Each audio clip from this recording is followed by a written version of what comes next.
He was born January 15, 1929. He was assassinated April 4, 1968, at the Lorraine Motel in Memphis, Tennessee. He was just 39 years old.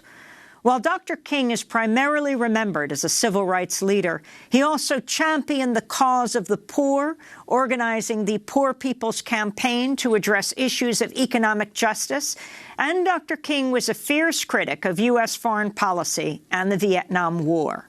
Beyond Vietnam was the speech he delivered at New York's Riverside Church on April 4, 1967, a year to the day before he was assassinated.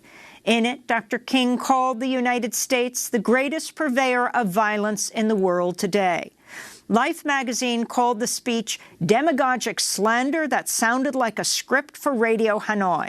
The Washington Post said King, quote, diminished his usefulness to his cause, his country, his people, unquote. Well, today we let you decide.